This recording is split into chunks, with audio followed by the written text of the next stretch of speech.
RMC au 7 32 16. 75 centimes par envoi plus prix du SMS. RMC.fr Et appli RMC. RMC. C'est après. Tout le temps. RMC. Déjà demain.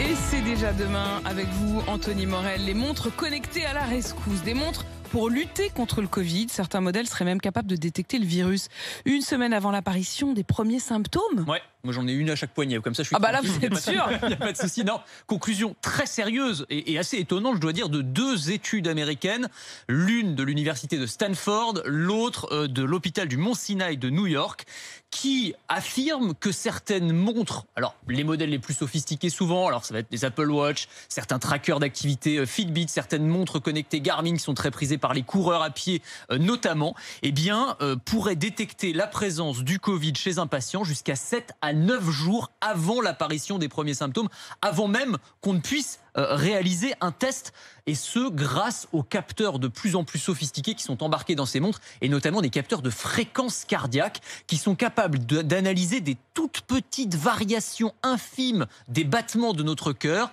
qui seraient un signe avant-coureur du Covid. C'est ce que montrent ces études, alors qui ont été menées l'une sur plusieurs centaines de personnels soignants aux États-Unis équipés d'une Apple Watch pendant 5 mois, et l'autre sur une cohorte de plus de 8000 patients. Donc il y avait quand même du monde, et donc on montre que 8 patients atteints par le Covid sur 10 montraient des signes il y avait des variations de leur rythme cardiaque analysées par la montre. Y compris chez les asymptomatiques, qu'on aurait sans doute du coup pas décelé ailleurs. C'est exactement ça. Alors c'est l'intérêt d'ailleurs, c'est que ça va permettre de mieux détecter les asymptomatiques, de permettre aussi de faire de la détection en amont, avant que les personnes ne puissent contaminer massivement autour d'elles. Alors, il faut prendre des pincettes, c'est toujours pareil. Une étude ou deux études, c'est pas un consensus scientifique, mais disons que ce sont des pistes de recherche intéressantes qui pourraient mettre en avant ces montres connectées. Et ça permet même aussi de surveiller les patients à distance. Alors exactement, ça c'est l'autre point intéressant. Alors on va utiliser un autre capteur qui est intégré dans certaines de ces montres, comme celle-ci là que je vous ai apportée, qui est assez jolie, qui est une montre française d'ailleurs de WeThings, donc c'est une start-up française,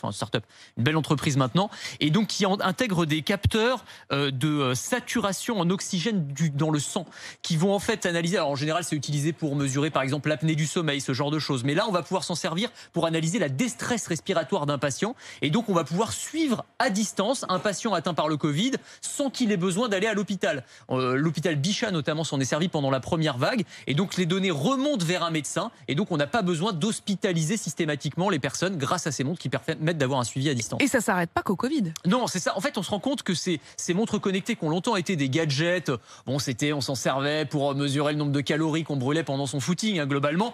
Maintenant, c'est en train de se transformer en vrais dispositifs médicaux. On s'en sert pour, par exemple, comme lanceur d'alerte dans les cas de problèmes cardiaques. Il y a plein de gens qui ont eu une alerte sur leur montre qui leur a dit il serait bon d'aller consulter un médecin ou d'aller à l'hôpital, et ils se sont rendus compte qu'ils avaient un problème cardiaque. On a d'autres modèles qui vont arriver qui seront capables de mesurer la glycémie, le taux de sucre dans le sang d'un patient diabétique, par exemple, avec des micro-aiguilles qui vont venir goûter à la surface de la peau le taux de sucre dans le sang. Enfin, il y a plein de fonctionnalités médicales, et c'est vrai que là, l'épidémie de Covid, c'est une vitrine incroyable pour ces montres connectées, pour prouver qu'elles ont une utilité dans le domaine médical et qu'elles ne sont pas de simples gadgets. Et qu'on fait donc avancer la recherche. Merci Exactement. beaucoup, Anthony Morel.